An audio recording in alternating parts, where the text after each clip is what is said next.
Bienvenidos al canal del Monito Plateado y estamos en nuestro análisis 360 de mercado. Estamos a 1 de febrero de 2025 y menuda semanita. Así que el vídeo de hoy tenemos un montón de faena por delante.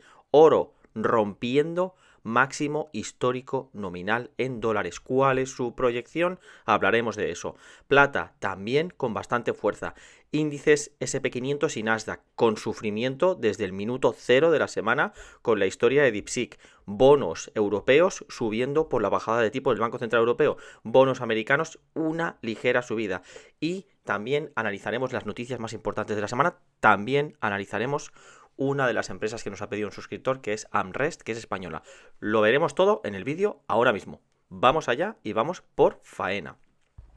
En pantalla estamos viendo el gráfico del oro contra el dólar, que para mí es el gráfico decisivo. Ya sabéis que yo con mi sistema bola roja, bola verde, es decir, el indicador bola roja me indica que el oro está en corrección, bola verde me indica que el oro tiene fuerza. Desde que nos saltó la bola verde, fuerza, fuerza, fuerza. Y ahora nos encontramos en la resistencia final, en los máximos históricos. Y entonces nos tenemos que hacer la pregunta: la vela esta que tenemos aquí es una vela de fuerza que va a hacer un pullback quizá y va a romper y se va a ir a nuestro objetivo alcista. Por cierto, nuestro objetivo alcista está marcado desde hace ya 2 o 3 semanas.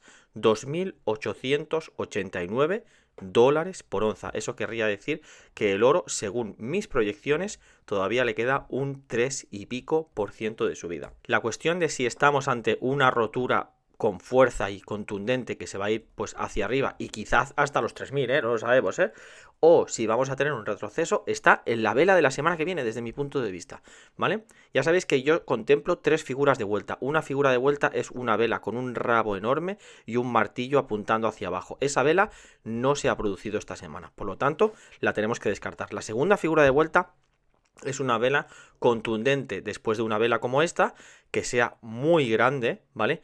Toda de color roja y hacia abajo. Si eso se produce la semana que viene, nos estará diciendo probablemente que quizá esta rotura no viene con tanta fuerza. La tercera estructura de vuelta es una M, un toque, una pequeña bajada, un toque, una pequeña bajada y una pérdida de este mínimo de aquí indica que quizá no estamos preparados para subir. Pero cuidado con el tema.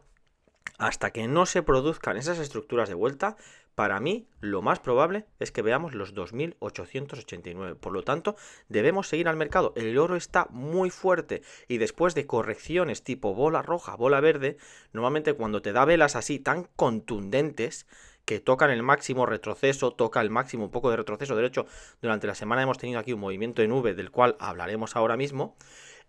Para mí es la subida sana. Esta es la subida que estábamos esperando. Esta es la corrección que estábamos esperando. Así que para mí, desde mi punto de vista, sin que sirva como recomendación de compra o de venta, para mí hay que estar dentro del oro, porque lo más probable es que veamos esto y lo más probable es que me esté quedando muy corto y que a lo mejor acabaremos viendo estos 3.000 a final de año. Cuidado, porque tengo un objetivo marcado desde el año 2024 que es el 3.065 por proyecciones de Fibonacci, ¿vale? Vamos a ver un momento el gráfico diario del oro porque es muy interesante, porque nos despertábamos el lunes con una caída bastante contundente, que es esta de aquí. A ver si lo podemos ver bien. Fijaros bien, lunes 27 de enero de 2025. Lo tenéis en la parte de aquí abajo, ¿vale? Que es donde ponen los días, ¿vale? ¿Qué es lo que ha pasado aquí? Aquí lo que pasó el lunes es que nos despertamos con la noticia de que los chinos habían sacado una inteligencia artificial que era un 90% más barata que OpenAI y todo lo que están desarrollando, que eso está por ver y por creer, ¿vale? Pero la noticia, evidentemente, afectó al mercado. ¿Al mercado de qué? Al mercado de empresas de inteligencia artificial. Entonces, ¿por qué cae el oro? Si estamos hablando de inteligencia artificial, ya os lo he explicado muchas veces en el canal. El oro actúa como póliza de seguro. Muchas de las razones por las que los inversores y los fondos tienen oro en sus carteras es porque el oro es la póliza de seguro perfecta. ¿Por qué? Porque el oro tiene muchísima liquidez. Todo el mundo, cuando el oro cae, todo el mundo está dispuesto a comprar oro. ¿Por qué? Porque el oro es imposible, es prácticamente imposible que su valor se vaya a cero. Entonces, si yo soy un inversor y el oro cae, pues para mí es una oportunidad de compra, porque a lo mejor me he perdido esta subida, o me he perdido esta subida, o me he perdido esta subida. Pues si el oro se cae un 5%, pues yo compro, porque a cero no se va a ir. Es muy improbable que se vaya a cero, ¿vale? Y lo más probable, viendo cómo está el tema de las deudas y la debilidad de las monedas fiat, es que en algún momento salgas ganando, ¿vale? Por eso el oro tiene tantísima liquidez, siempre. El oro siempre encuentra compradores. Entonces lo que sucede es que cuando los brokers o los fondos tienen llamadas de margen porque está cayendo mucho el mercado, porque Nvidia se está cayendo un 17%, ¿qué hacen? Tienen que vender Nvidia, ¿vale? O tienen que meter liquidez en la cuenta. ¿Y qué es lo que hacen para meter liquidez en la cuenta? Pues si tienen 1.000 millones de lotes en oro, pues a lo mejor se venden 150 millones y esa liquidez la añaden al broker y así cubren márgenes. Por eso es muy normal, cuando se producen esos movimientos, que el oro haga lo que yo llamo movimiento en V, ¿vale? Una V, y cuando se rompen los máximos, para mí esto es para arriba, ¿vale? De ahí el título del vídeo de hoy, V y para arriba. Eso significa que el oro está cumpliendo con su propósito, que es actuar de póliza de seguro.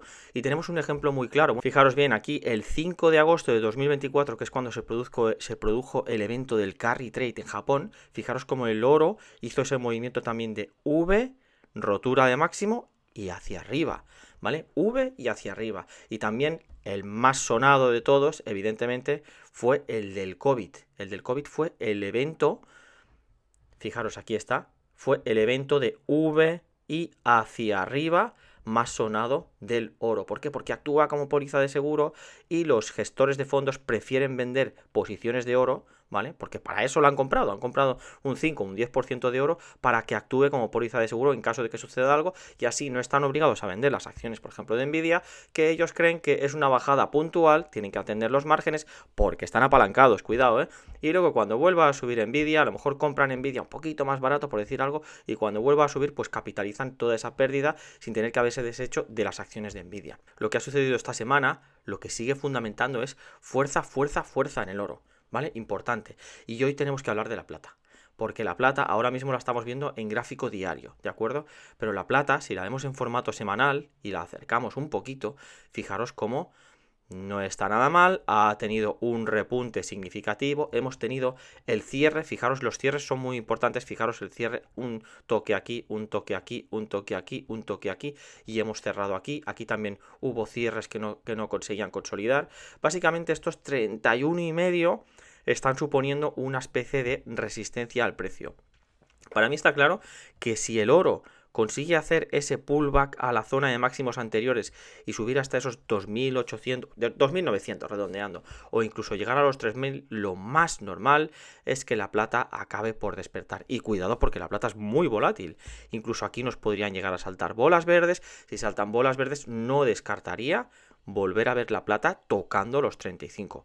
Cuidado, porque la plata parece que está despertando. El desempeño de la plata, la verdad, es que está siendo bastante bueno últimamente, ¿vale?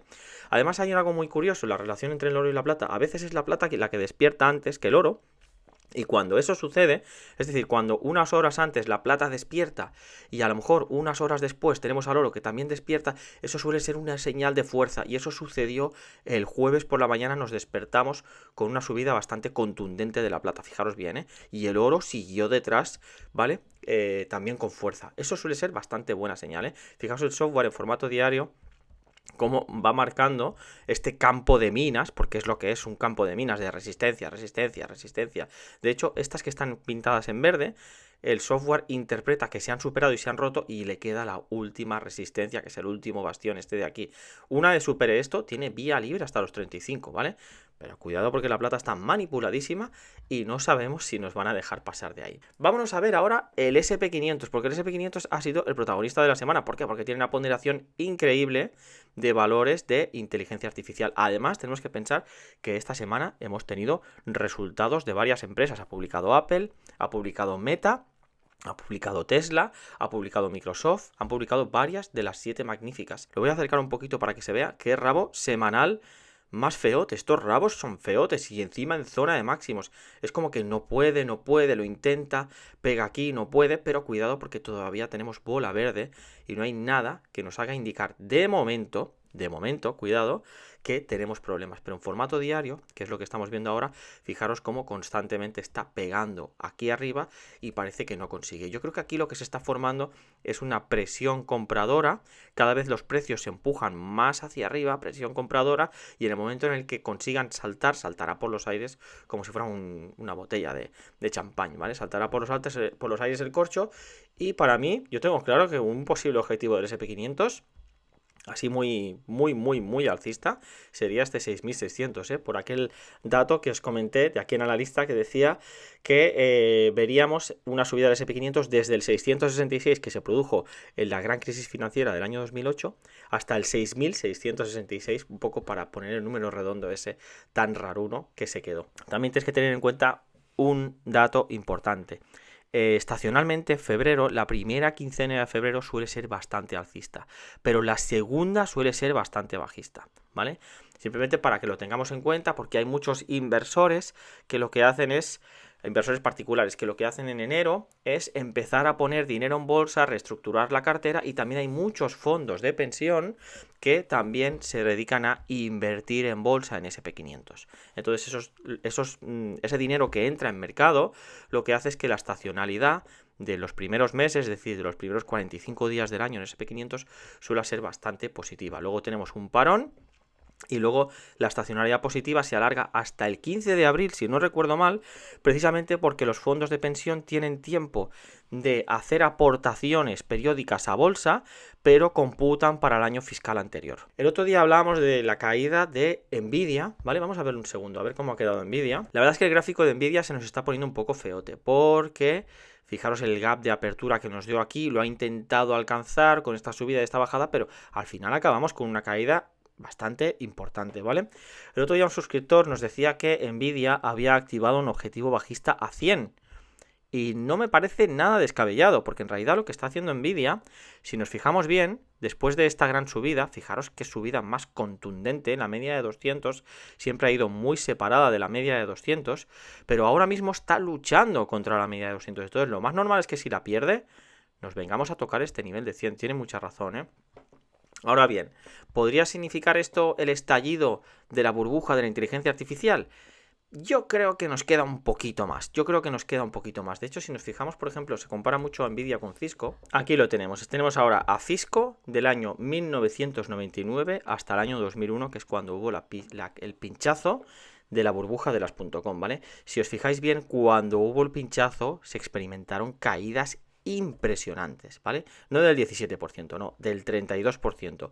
Luego, el típico rebote del gato muerto, y luego, si os fijáis, otra caída del 30%. En el momento en el que veáis, por ejemplo, que una empresa se cae un 30%, luego rebota un 10% y luego se vuelve a caer otro 30%, perdiendo los mínimos anteriores, yo creo que es momento de salir corriendo. Si es si es una empresa que estaba en burbuja o que estaba muy sobrevalorada, que es un poco lo que le puede estar pasando a Nvidia a esto ahora, ¿vale? Otra cosa es que realmente sea esto lo que está sucediendo. A lo mejor Nvidia lo que le está pasando es que está en un año 2000 preparándose para el último arreón, el último, porque las burbujas suelen comportarse así, son muy irracionales, y llega un punto que todo el mundo cree que es imposible que caiga, y es aquí cuando se pincha, ¿vale? Sin embargo, yo creo que hay muchas personas que todavía están, digamos que diciendo que no, están reconociendo que hay una burbuja que está muy sobrevalorada. No, cuando ya no tengamos motivos, o sea, cuando nos hayamos rendido, cuando nuestra cabeza nos diga, es que me he perdido este 50% de subida que ha tenido en el último año, en ese momento es cuando las burbujas explotan de verdad. Pero bueno, ya lo veremos. Yo personalmente no voy a entrar en acciones de este tipo, pero si tenéis inversiones, si tenéis acciones de Nvidia, pues mi recomendación sería que nos andáramos con un poquito de cuidado. Por cierto, bola roja, en el indicador. Para mí, desde nuevo, esto no está para comprar en el caso de que quisiera tener exposición a inteligencia artificial.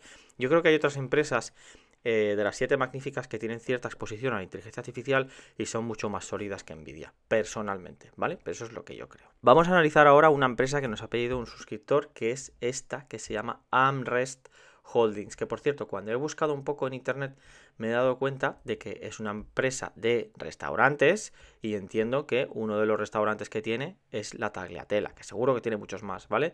Me ha dado la sensación de que es una empresa española, por lo que me ha parecido entender, y lo que he estado buscando era un poco el dividendo, ¿vale? Que el dividendo aquí decían que lo pagaron el 23 de diciembre de 2024, no sé si lo pagan anualmente, no tengo ni idea, ¿eh? Esto me tenéis que ayudar un poco con esto, ¿vale? Pero si este fuera el dividendo total anual que paga por acción, el dividendo sería de un 1,7%. Entonces lo que he hecho pues ha sido venirme, ya sabéis, venirme a Yahoo Finance.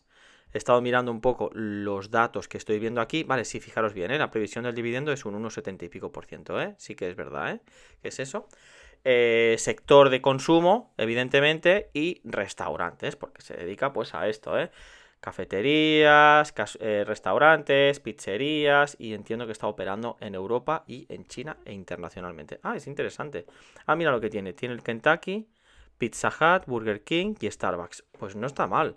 La verdad que son marcas bastante conocidas. La verdad que está bien, A mí me gusta personalmente, esto es a nivel personal, me gusta invertir en marcas que yo las veo cada día porque puedo evaluar si me gusta el servicio. Por ejemplo, a mí Starbucks personalmente no me gusta, pero Pizza Hut y Burger King pues me parece que ofrecen servicios que están muy bien. De hecho, yo cuando he viajado al extranjero en Europa y tengo problemas con el lenguaje, el mejor sitio para ir a comer para mí es el Burger King, porque vas a la máquina, pides y ese día comes, ¿vale? Me ha salvado la vida más de una vez, personalmente, igual que McDonald's, Aquí estamos viendo los ingresos y los beneficios netos. Como podéis ver, en 2024 ha tenido negativos, ¿vale? Y lo que estoy viendo es que las cifras son realmente pequeñas.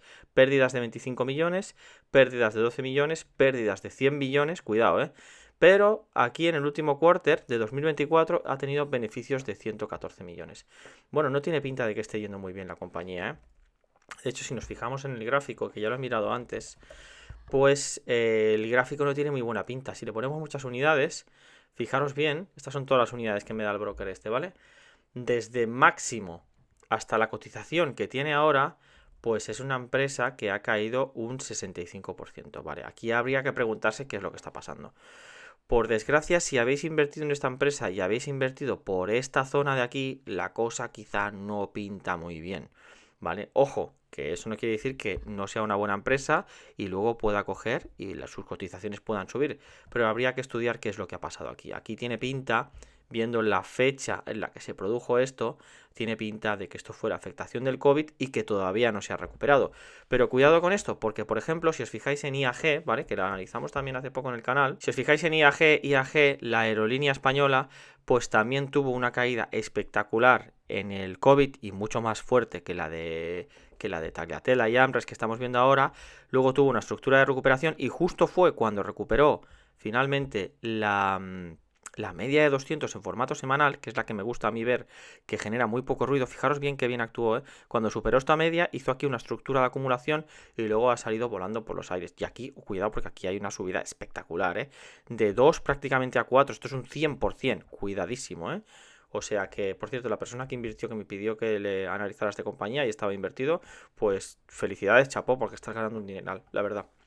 ¿Vale? Entonces, si la empresa sigue siendo buena, si entramos aquí tenemos un pequeño problema, pero eso no implica que el día de mañana, cuando vuelva, imaginaos que esta media de 200 sigue acumulando aquí, cuando vuelva a operar a 100% y cuando se pasen todos los rollos patateros que tenemos en Europa con los rollos geopolíticos que en algún momento se tienen que pasar, pues estas compañías se pueden ver beneficiadas, creo yo, Lo que pasa es que yo, personalmente ahora, si tuviera que entrar en un valor así, no entraría todavía, ¿vale? Seguiría analizándola, si nos gusta el sector. A mí, os digo una cosa, a mí el sector restauración, alimentación y bebidas y todo esto es un sector que me gusta, Yo tengo inversiones en sectores de este tipo, son sectores que son interesantes, ¿vale? Que van muy pegados al consumo, ¿vale? Al consumidor, van muy pegados al consumidor, y si el consumidor en algún momento empezamos a salir de la recesión que tenemos en Alemania y como que se están bajando los tipos de interés en Europa, es probable que el consumidor en algún punto, el consumidor europeo digo, en algún punto vuelva a despuntar y entonces estas empresas despuntan. También os voy a decir una cosa, en la zona donde vivo yo, cerca de Barcelona, los restaurantes están llenos todo el día, o sea que yo no entiendo cómo esta empresa está cotizando a estos múltiplos, ¿vale? Pero, ojo, porque esa es mi percepción personal. Vamos a ver ahora la renta fija, porque la renta fija está muy relacionada con las noticias más importantes de la semana, que han sido bajadas de tipos. Vamos a verlo bien. Esto es importante. Estamos viendo ahora en pantalla el Eurobond, ¿vale? Yo me miro aquí el futuro para tener una unidad de medida, pero estamos viendo los bonos europeos, digamos. Bonos europeos. Esta semana hemos tenido una subida del 0,91%. ¿Por qué están subiendo los bonos europeos? Porque el Banco Central Europeo ha decidido bajar 25 puntos básicos el jueves. Es decir, el tipo de interés ha pasado de ese 3,15 que teníamos al 2,9, ¿vale? Eso es lo que ha pasado. Por cierto, un dato importante al respecto. Vi una noticia el otro día que decía que Trade Republic ha decidido bajar la rentabilidad de su cuenta renumerada. Tiene una cuenta renumerada que me parece que da un 3%, o no, o corregidme si no es así, pues ahora esa cuenta renumerada da un 2,75% a partir de ahora. ¿Por qué? Por la bajada de tipos de interés. Y aquí hago de nuevo la reflexión.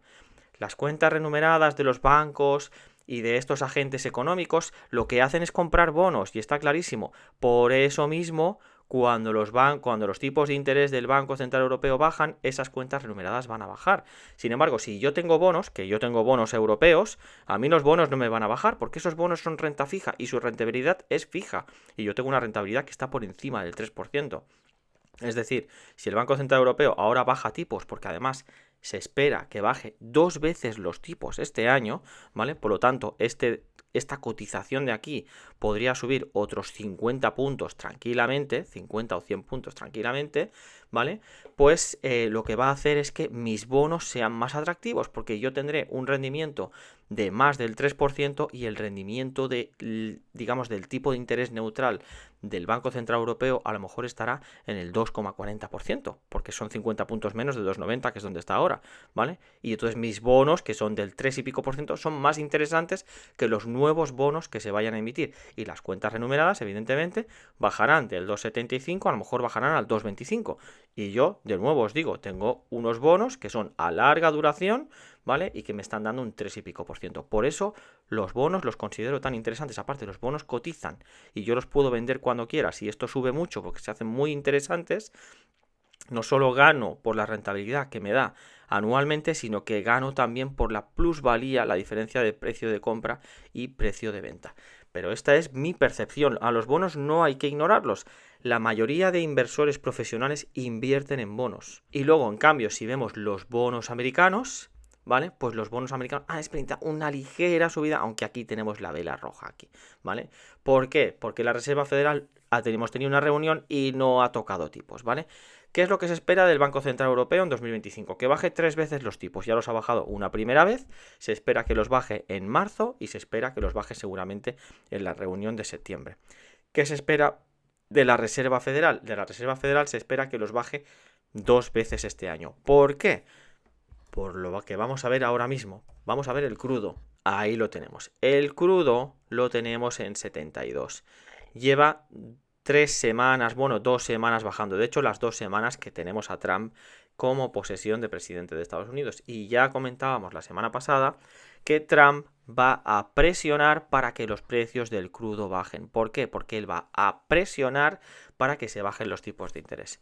La semana pasada un suscriptor comentaba, decía, Trump no es la Reserva Federal. Tiene toda la razón del mundo. Trump no es la Reserva Federal, ¿vale? La Reserva Federal es independiente. Ahora bien, Trump tiene el poder de las cámaras porque ha ganado con mayoría absoluta. Por lo tanto, él puede aprobar y promover leyes que hagan que la inflación no sea un problema.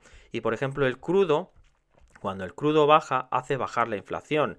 Si yo rebajo los impuestos, también hago rebajar la inflación, porque las empresas tienen menos costes operativos, por lo tanto, no tienen que subir los sueldos, como que no suben los productos, ¿vale? No suben los precios de los productos, tampoco tienen que subir los sueldos. Como que no suben los sueldos, no sube la inflación. Tienen más márgenes, ¿vale? Si una empresa tiene más margen de beneficios, no tiene que subir los precios de los productos. ¿Entendéis? Entonces al final Trump puede intentar promover políticas para intentar forzar que la Reserva Federal baje los tipos de interés. Aparte de que Trump se lo ha pedido explícitamente a Jerome Powell. Le ha dicho, quiero que bajes los tipos de interés. Jerome Powell hará lo que sea porque es independiente, pero no nos olvidemos, importante, que los presidentes de la Reserva Federal están puestos a dedo por los presidentes o por las cámaras, ¿vale? Y me parece que a Jerome Powell le quedan 6 meses, un año de mandato. Luego ya veremos a quién ponen. Es decir, Bueno, esto lo tendremos que ver, ¿vale?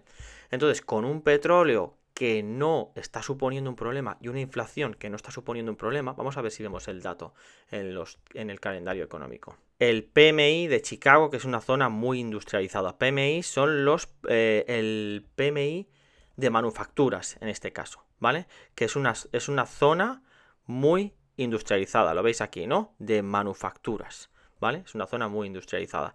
Pues lo tenemos en una fuerte contracción. Ya sabéis que estos datos, cuando están por debajo de 50, están en contracción, y si están por debajo de 42 están en recesión. En Chicago, solo en la zona de Chicago, están en una fuerte recesión en la zona de manufacturas. Se esperaban 40 y tenemos 39,5, por lo tanto, esto no va a decir que la inflación en esta zona vaya a subir, ¿vale? Luego tenemos aquí el PCE, ¿vale? Que es la medida favorita de la Reserva Federal en cuanto a inflación. El PCE mes a mes se esperaba en 0,3, ya ha quedado en 0,3 en lo esperado. Y año a año se esperaba en 2,6 y ha quedado en 2,6. Está pegajosa, pero no está subiendo la inflación. Y con los precios del crudo bajando y facilitando medidas regulatorias para las empresas, es poco probable, por el momento, con los datos que tenemos sobre la mesa, que la inflación vaya a ser un problema ahora mismo, ¿vale? Por eso lo tenemos que tener en cuenta, lo tenemos que añadir a nuestro análisis. Por cierto, aquí las noticias de la semana, estaba viendo antes España, el dato de desempleo se esperaba un 11,1 y lo hemos tenido mejor de lo esperado, ¿vale? Un poquito menos de desempleo del esperado. Nada, simplemente para daros un poco la unidad de medida. Y aquí en Estados Unidos, ¿vale? Las órdenes de bienes duraderos mes a mes se esperaba un incremento del 0,6 y hemos tenido un menos 2,2. Es decir, se han comprado menos bienes duraderos de los que se tenían estimados. Por lo tanto, esto no es inflacionario. De momento, los datos lo que nos están diciendo es que la inflación no parece un problema a nivel global. Y nada, hasta aquí el vídeo de hoy. Ya sabéis que me podéis dar un like si os ha gustado el vídeo y suscribiros al canal, porque voy a seguir trayendo análisis y contenido como este, y me encantaría leer vuestros comentarios en la cajita de comentarios. ¿Qué otras empresas queréis que os analice? Vuestro amigo, el monito plateado, se despide. Hasta la próxima.